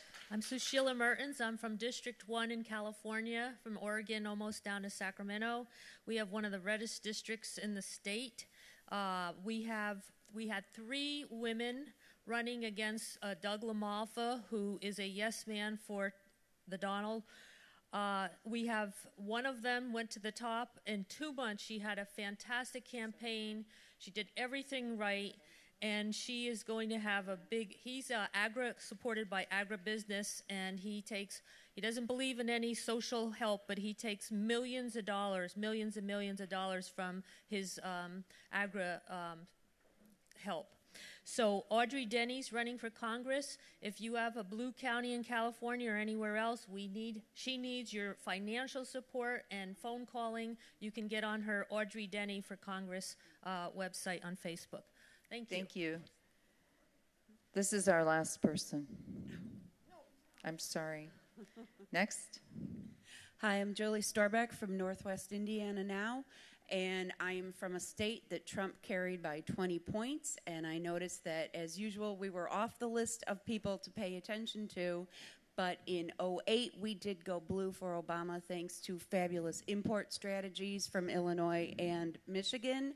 In 2012, we were one of the largest export states in the entire country, and so there are a lot of fabulous Democrats and progressives in Indiana, and we need your help. We've got some fantastic candidates in Toby Beck, who is running for U.S. Representative in District 4, which was held by Todd Rokita, Dee Thornton, Liz Watson. They can all win if Now gets behind and helps them out.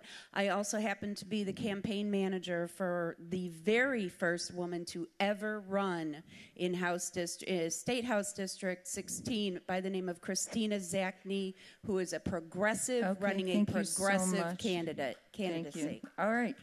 Thank you all so very, very much. Our speakers did run over. I just want you to know our workshops are going to start at 2:40, run to 3:55.